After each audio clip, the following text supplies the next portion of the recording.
और अब बात कर लेते हैं दुनिया भर में सबसे पुरानी डेमोक्रेसी अमेरिका के हवाले से, जिसका अगर हम कहें कि कल जनाजा निकल गया तो गलत नहीं होगा। जमहूरियत के चैंपियन अमेरिका की बात करें हम, जहां डोनाल्ड ट्रंप की नफरत अंगेज तकारीर और उनका रवैया रंग दिखाने लगा है। हामियों ने कैपिटल हिल के दरो दीवार को हिला के रख दिया। कल की अगर खाली हम सूरत हाल की बात करें तो न सिर्फ उन्होंने तोड़फोड़ की, बल्कि इन सारे वाकयात के अंदर एक खातून समेत 4 अफराद हलाक भी हो गए। इसी संगीन सूरत हाल के बायस वाशिंगटन समेत कई शहरों में 21 जनवरी तक कर्फ्यू लगा दिया गया है। उधर अमरीकी कांग्रेस ने सदारती इंतखाबात के नताज की तौसीक कर दी है और जो बाइडन 20 जनवरी को अपने ओहदे का हलफ उठाएंगे। बिल्कुल, और जो बाइडन की कामयाबी के बाद डोनाल्ड ट्रंप के रियासत पेंसिल्वेनिया के इंतखाबी नताइज पर एतराजात मुस्तरद कर दिए गए हैं, जबकि रियासत जॉर्जिया की बात की जाए वहां पर भी सेनेट की 2 नशिस्तों पर डेमोक्रेट्स ने फतह हासिल कर ली है, जिसके सेनेट का कंट्रोल भी डेमोक्रेट्स के पास आ गया है। इधर हंगामा राय और नफरत अंगेज पोस्ट पर डोनाल्ड ट्रंप को सोशल मीडिया वेबसाइट्स पर भी ब्लॉक कर दिया गया है। ट्विटर और फेसबुक इंतजामिया ने डोनाल्ड ट्रंप के अकाउंट आर्जी तौर पर बंद कर दिए हैं। दूसरी बात की जाए जो बाइडन की, तो उन्होंने जमहूरियत पर हमला करार देते हुए कहा कि ये अमेरिका के लिए एक स्याह दिन है। इसी तमाम सिचुएशन पे हम बात करेंगे।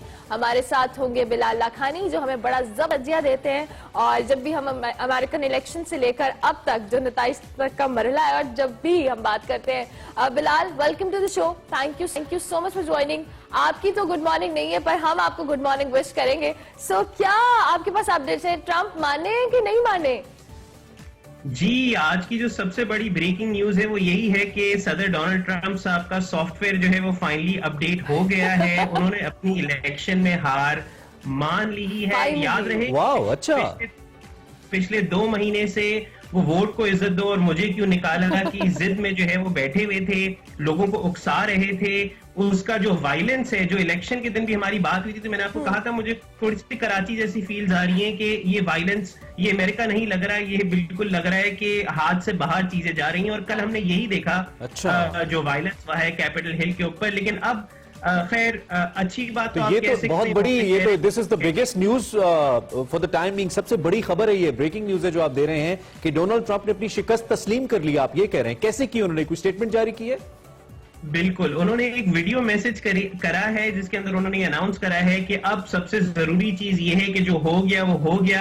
अब एक स्मूथ ट्रांजिशन ऑफ पावर होना चाहिए टू द न्यू एडमिनिस्ट्रेशन। उन्होंने बाइडेन साहब का नाम अभी भी नहीं लिया, उनके लिप से जो है वो नहीं निकल पाया, लेकिन उन्होंने ये बात मान ली कि नया एडमिनिस्ट्रेशन आएगी। अच्छा, ये उन्होंने ट्वीट नहीं कर पाए थे क्योंकि उनको ट्विटर पे वो बैन हो चुके। याद रहे कि उनके पास न्यूक्लियर कोड्स हाथ में है, वो जंग शुरू कर सकते हैं लेकिन वो ट्वीट नहीं कर सकते। तो उनके जो एड हैं उन्होंने ये वीडियो ट्वीट करी है और दुनिया को अनाउंस किया है कि ट्रंप साहब जो हैं वो इलेक्शन में। बिलाल, क्या बेबसी है ना, आप अमेरिकी सदर हैं, 88 मिलियन लोग आपको फॉलो करते हैं ट्विटर पे, आप ट्वीट नहीं कर सकते, ट्विटर ने ब्लॉक कर दिया आपको।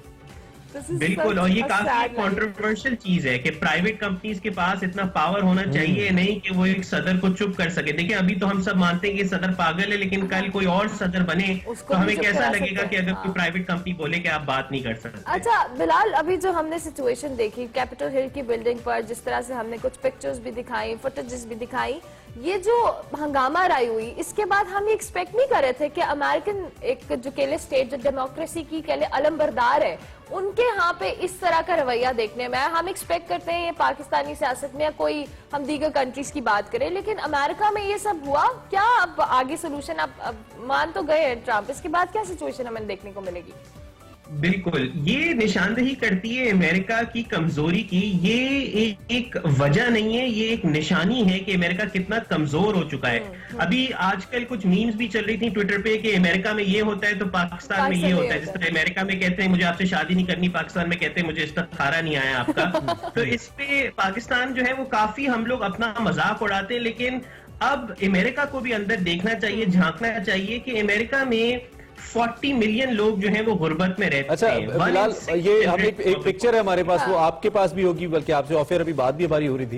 ये पिक्चर हम लोगों को दिखा भी रहे हैं।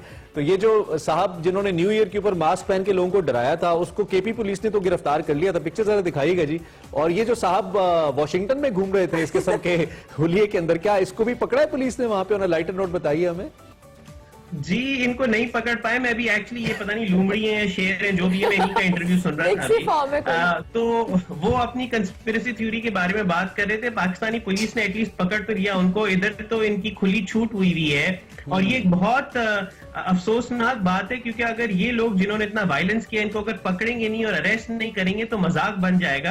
आखिरी चीज मैं ये बताऊं कि अमेरिका जो है वो अपने डिफेंस में $750 बिलियन स्पेंड करती है हर साल, और 250 लोगों ने उनकी कैपिटल बिल्डिंग को ओवरटेक कर लिया। मतलब ये इनकी सिक्योरिटी का हाल है कि इतने चंद लोगों ने लूमड़ियों के कॉस्ट्यूम में बैठ के जो है वो उनके कैपिटल को जो है वो और बड़े कंट्रोवर्शियल फ्लैग्स जो वहां पे हैं वो भी उसके अंदर लहरा दिए गए बिल्डिंग के अंदर, जो कि शायद जिसे कहा जाता है कि अमेरिका की तारीख का सबसे बुरा दिन है 6 जनवरी। आपको लगता है कहीं ना कहीं अमेरिका महज कमजोर था लेकिन महज एक ख्वाल था जो कि इसके इर्द-गिर्द था, और अमेरिका दुनिया पे अपने असल शक्ल आने नहीं दे रहा था। चूंकि कल एक मीम मैंने ऐसी भी देखी जिसमें इराक और अफगानिस्तान और मिडिल ईस्ट के कुछ लोग खड़े हुए हैं और वो लिखा हुआ था कि सिचुएशन को क्लोजली ऑब्जर्व करें और देख रहे हैं कि अब अगला एक्शन क्या करना है वॉशिंगटन के खिलाफ।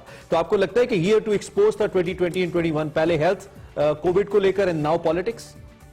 बिल्कुल ये बात सच है। इनफैक्ट टर्की के प्राइम मिनिस्टर तो ट्रोल कर रहे थे अमेरिका को ट्विटर के ऊपर कि हम लोग भेजने के लिए तैयार हैं, हम लोग बहुत अफसोसनाक ये वाकया है। बिल्कुल इसी तरह ये चीज हो रही है, और खैर होना भी चाहिए। अमेरिका ने इतने सालों से बाकी पूरी दुनिया को करा है, लेकिन जो सीरियस बात है वो यही है कि अमेरिका जो है वो खोखला बन चुका है। और अब वो बचपन में कहानी सुनते थे द एम्परर इज नेकेड, तो अब वो दिख रहा है कि जो पावर हमें दिखाया गया था वो एक्चुअली सच नहीं है, वो एक बुर्का था। जी ठीक हो गया। अच्छा बिलाल, अब चूंकि बिल आखिर डोनाल्ड ट्रंप मान गए हैं, जो बाइडेन अब हल्फ उठाएंगे, अब क्या आपको लगता है कि जो डेमोक्रेसी है अमेरिका की, जैसे हम बात कर रहे थे कि अभी एक्सपोज हुई है, आने वाले वक्तों में किस तरह से हम अमेरिका को देखते हैं बदलते हुए जो बाइडेन की जो कहने उनकी प्रेसिडेंसी में? बिल्कुल, तो आई थिंक देखिए सदर ट्रंप का जो चैप्टर है वो खत्म होने वाला है, लेकिन ट्रंपिज्म जो एक सोच है कि हम ही सही हैं और बाकी सब गलत हैं और डेमोक्रेसी गई भाड़ में, हमने जिसको वोट दिया है उसको इज्जत मिलनी चाहिए, ये जो सोच है ये अमेरिका के अंदर अब ग्रो करेगी। डेमोक्रेसी के ऊपर एक सीरियस चैलेंज है अमेरिका के अंदर, और अब लोगों को सोचना पड़ेगा कि अमेरिका जैसे मुल्क में अगर डेमोक्रेसी हिल सकती है तो बाकी मुल्कों में हमें डेमोक्रेसी को रिफॉर्म कैसे करना है। डेमोक्रेसी सिर्फ एक इलेक्शन का नाम नहीं है, वो एक कल्चर का नाम है, और वो कल्चर को पैदा करना और उसको स्ट्रांग रखना जो है वो बहुत जरूरी है, और अमेरिका भी ये चीज नहीं कर पा रहा। ठीक है, जो बाइडेन के लिए कितना चैलेंजिंग है? 20 तारीख को वो अपना हलफ तो ले रहे हैं, इससे पहले भी सर्व कर चुके हैं ओबामा एडमिनिस्ट्रेशन के अंदर, और खास तौर पे जो कांग्रेस के मामलात हैं उसके ऊपर उनकी बड़ी एक्सपर्टीज है, फाइनेंशियल एक्सपर्टीज उनकी बहुत जबरदस्त है, प्लानर बहुत अच्छे हैं ये कहा जाता है, और फिर बहुत सीनियर पॉलिटिशियन तो हैं ही। सबसे चैलेंजिंग क्या होगा इस वक्त? Covid is the only challenge that he is going to face, या फिर जो जॉब के इश्यूज है, वहां पे रिसेशन प्रॉब्लम्स है जिनको ट्रंप एड्रेस नहीं कर पाए? सबसे बड़ा चैलेंज क्या देख रहे हैं आप बाइडेन के लिए? सबसे बड़ा चैलेंज कोविड ही होगा। मुझे अभी मैं अभी कोविड पॉजिटिव हूँ। कोविड की सूरत हाल जो है अमेरिका में बेकाबू है, और सबसे बड़ी बात यह कि अमेरिका इतना स्मार्ट है कि और उसने वैक्सीन तो इजाद कर ली हैं, लेकिन उसकी मायूसी ये है कि वो वैक्सीन लोगों तक पहुंचा नहीं पा रहा है। अभी तक 20 मिलियन वैक्सीन जो हैं उनके डोज दे देने चाहिए थे, लेकिन सिर्फ 2 मिलियन वैक्सीन जो है वो रोल आउट हुई हैं। अमेरिका एक डिसफंक्शनल कंट्री बन चुका है ट्रंप के अंदर, क्योंकि ट्रंप साहब जो है वो वोट के जद्दोजहद में पड़े हुए थे, कोविड के लिए लोगों का ख्याल नहीं रख रहे थे। तो अब सबसे पहले बाइडेन को आके कोविड का ख्याल रखना होगा, फिर इकोनॉमी का ख्याल रखना होगा, और फिर उनका मुल्क जो है वो अंदर से टूट रहा है, अंदर से लोग एक दूसरे से लड़ रहे हैं, तो उसको हील करना जो है वो बहुत जरूरी होगा।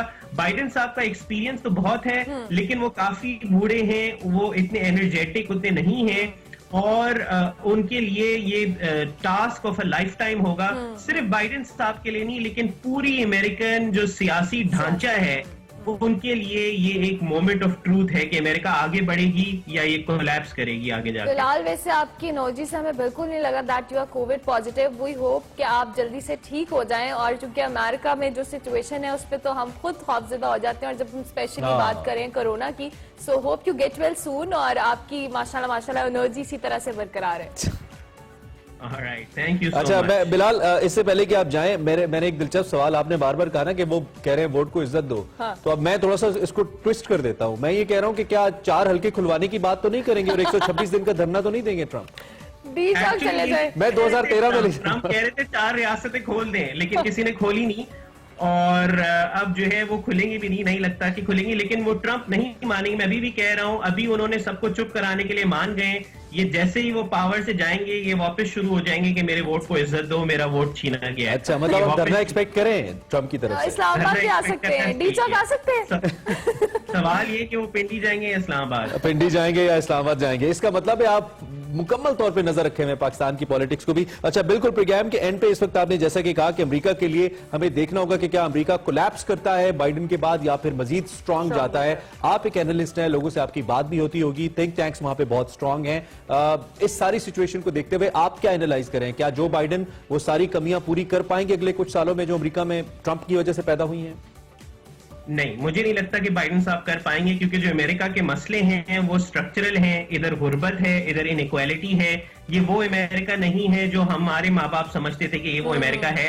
और जो बच्चे हैं, अब वो अपने माँ बाप से उनकी कम आमदन है, उनका फ्यूचर लेस सिक्योर है, और ये फंडामेंटली नहीं बदलेगा जब तक अमेरिका अपना सिस्टम बुनियादी तौर पे ठीक नहीं करेगा। और वो इसलिए नहीं हो सकता क्योंकि उनकी सियासत में पैसों का अमल दखल है और करप्शन है, और इस वजह से इनका सिस्टम अनलेस कोई बहुत ही बड़ी रेवोल्यूशन आए, इनका सिस्टम ठीक नहीं हो सकता। ठीक हो गया Bilal, thank you so much for joining अस हमारी मॉर्निंग में, और आपकी चूंकि रात है, लेकिन hope you get well soon. और आप जब भी आते हैं बहुत जबरदस्त तर्जिया देते हैं, we literally enjoy it. Thank you so much for joining us. Bilal Lakhani हमारे साथ मौजूद है। अमेरिकन पॉलिटिक्स के हवाले से बिलाल डोनाल्ड ट्रंप मान गए हैं इस सारी सिचुएशन पे, उन्होंने कुछ दिलचस्प नो मोर वोट को इज्जत दो। हाँ, नो मोर वोट को इज्जत दो। ब्रेक लेंगे जी, ब्रेक के बाद हाजिर होंगे। आप देखते रहिए एक्सप्रेस।